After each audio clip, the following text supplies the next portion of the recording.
Hi, it's great to be with you. I'm Greg Ganssle. I'm professor of philosophy at Talbot School of Theology in California. And I'm talking about Nietzsche's arguments against Christianity. Nietzsche came from a long line of Lutheran ministers. In fact, his childhood was marked by religious devotion. It was while he attended Forta, a prestigious secondary school near Naumburg, that Nietzsche lost his Christian faith. The major influence in this move was that the critical scholarly skills he was learning pushed against his devotional respect for the Bible. As he applied the linguistic and historical methodologies he learned from engaging classical texts to the Bible itself, his confidence in the content and historicity of scriptures was undermined.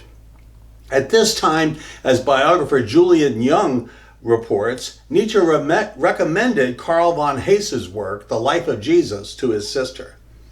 This book argued for a more modernized picture of the historical Jesus. In his first year at the university, Nietzsche read David Strauss's Life of Jesus. Strauss argued that the miracle stories reported about Jesus never happened. They were added to the text later by early Christians to solidify their claims that Jesus was the Messiah from God. The works of von Hese and Strauss helped shape a new critical approach to the New Testament text. This approach was appealing to Nietzsche as a budding philologist. As he explored this approach to the scriptures, he knew of no serious Christian scholars who were orthodox. There was no one to offer an answer to the challenges of von Hese or Strauss, or to any of the philological conclusions about the New Testament drawn by the faculty and students with whom he interacted. Throughout his life, Nietzsche continued to favor strongly the application of scientific methodology of philology to the biblical texts. He thought it had been demonstrated that Moses was not the author of the Pentateuch. The Old Testament had developed over centuries by compiling disparate sources from a variety of oral traditions. Because of these findings, it was no longer believable that the Mosaic law was given by God. As far as the New Testament is concerned, from the very beginning, the original followers of Jesus had badly misunderstood his teachings. They were so distraught at his death that in order to make sense of these events, they searched for someone to blame. They appropriated the concepts of sin, guilt, and judgment and used these to focus the blame on the Jewish hierarchy. They put these theological concepts into the mouth of Jesus as they constructed their gospels. The Apostle Paul further distorted the message of the historical Jesus by introducing a number of doctrines, including the doctrine of personal immortality. He manipulated these for his own power interests. So Christianity became a set of beliefs rather than a way of life. These beliefs served to distinguish those on the inside from those on the outside. Any person who believed wrongly was sentenced to hell. In addition, the concepts of guilt and the need for forgiveness kept most early Christians under the burden of self-loathing. Christianity as we now have it is nothing like the actual life and teachings of Jesus. Nietzsche summarizes the message of the historical Jesus in his book, The Antichrist. He says, Jesus could be called a free spirit, using that phrase somewhat loosely. He does not care for solid things. The word kills. Everything solid kills. The concept, the experience of life, as only he knew it, repelled every type of word, formula, law, faith, or dogma. He spoke about only what was inside him. Most deeply, life, or truth, or light are his words for the innermost. He saw everything else, the whole of reality, the whole of nature, language itself, as having value only as a sign or as a parable. That's Nietzsche in The Antichrist. So Jesus did not give his followers a set of beliefs. He elucidated a kind of life that centered on reflecting on one's own inner states. Nietzsche's first front in his lifelong war on Christianity then involved an attack on the historical validity of the traditional portrait of scriptures and of Jesus in particular. While this critical approach to the historical Jesus and the origins of Christianity remained important to Nietzsche throughout his life, his mature criticism of Christianity concentrated on a different front altogether. These criticisms were a version of what we can call an objection from flourishing.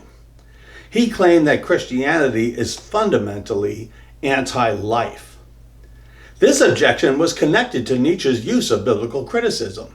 He thought it was the teachings of the church as handed down that is an obstacle to human flourishing.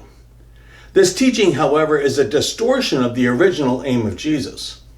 A concern for human flourishing can be recognized in the picture of Jesus that remains after the corruptions of Paul and others are removed. One could, like Nietzsche, hold a grudging respect for Jesus and at the same time be firmly opposed to Christianity. Nietzsche often discussed flourishing using the term life. It is difficult to exaggerate the importance of life for Nietzsche. It is the criterion for determining if something like religion or traditional morality ought to be accepted or rejected. Nietzsche poses the question about morality as follows. This is from his book on the genealogy of morality. Under what conditions did man invent the value judgments, good and evil? And what value do they themselves have? Have they up to now obstructed or promoted human flourishing? Are they a sign of distress, poverty, and the degeneration of life? Or, on the contrary, do they reveal the fullness, vitality, and will of life, its courage, its confidence, its future? Nietzsche in this passage is not investigating which moral judgments, if any, are true. He wants to know how we came to make these sort of judgments in the first place, and whether our habit of making them is good for us. His evaluation is based on whether the practice of making moral judgments promotes or hinders life. Nietzsche's criticisms of Christianity in particular are tied to his criticisms of traditional morality. Morality and Christianity stand or fall together. How did our traditional morality develop? He tells the story about how the notions of good and bad became transformed into the notions of good and evil. The original terms did not begin as moral assessments. They were terms of approval or disapproval, but not moral approval or disapproval. There have always been strong people and weak people. The strong, he argues, equated what was good and valuable with what was like themselves. So goodness was identified with strength, courage, decisiveness, and the exercise of power over others. What was bad was anything opposite to these qualities. Weakness, fear, servitude were all disapproved. In a social structure such as the one described by Nietzsche, the weak are in a terrible bind. They could not become strong. They could not overpower the strong. They could not beat the strong at their own game. They had only two alternatives. They could either remain in subjection to the strong under the rules of the strong, or they could change the rules. How can the weak overthrow the strong through a rule change? It is astounding to recognize their accomplishment. Nietzsche introduces their strategy. This is from On Genealogy of Morality. He says, "Nothing which has been done on earth against the noble, the mighty, the masters, the rulers, is worth mentioning compared with what the Jews have done against them. The Jews, that priestly people, which in the last resort was able to gain satisfaction from its enemies and conquerors only through a radical revaluation of their values. That is, through an act of the most deliberate revenge." Nietzsche explains that what the weak accomplished, through the Jews in particular, was the transvaluation of values. Now, what is this transvaluation? They turn the standards of evaluation upside down. Rather than identifying the good with the strong, the aristocrat, the beautiful, they turned the world upside down and pronounced that the good was to be identified with the poor, the wretched, the lowly. Evil was identified with the use of power over others. The weak, here the Jews, could not beat the strong on their own turf, so in their resentment they changed the rules. They could not be strong themselves and challenge with strength the prevailing power, so they changed the definitions and pronounced humility a virtue. Jesus, of course, is the supreme temptation in this. He seduced the world to adopt Jewish values. Nietzsche proclaims that the slaves have won. The values have been transvalued, and what was formerly seen to oppose the strong and was therefore thought to be bad was now held up as a virtue. This is the slaves' revolt in morality. The weak have triumphed over the strong while remaining weak. Everyone who is weak and acts weak is morally good. Those who exercise strength and power over the weak are simply wrong. The triumph of the slaves is complete. All of civilization has as its aim, Nietzsche thinks, to domesticate man, to take the spirit of the strong out of him, to make him subservient. Civilization reeks of the rejection of life. Nietzsche exclaims at one point, "The sight of man now makes us tired." What is nihilism today, if not that? We are tired of man. Nihilism for Nietzsche is the enemy. It is the emasculation of the human spirit through the slave morality. It is anti-life. Traditional morality, emerging from the Judeo-Christian heritage, made virtues out of the marks of weakness and turned the marks of strengths into vices. This reversal is what triggers the charge that Christianity is anti-life. This charge, of course, assumes a particular view about what it is in which life consists. For Nietzsche, life is power. In his book, Beyond Good and Evil, he writes, "Life itself is essentially a process of appropriating, injuring, overpowering the alien and the weaker, oppressing, being harsh, imposing your own form, incorporating, and at the very least, exploiting." Consequently, the qualities that make for a good life are those of strength. In the last work he wrote, The Antichrist, he articulates this notion. He writes, "What is good? Everything that enhances people's feeling of power, will to power, power itself. What is bad? Everything stemming from weakness. What is happiness? The feeling that power is growing, that some resistance has been overcome." It is clear, as a result, that Nietzsche thinks Christianity is supremely anti-life.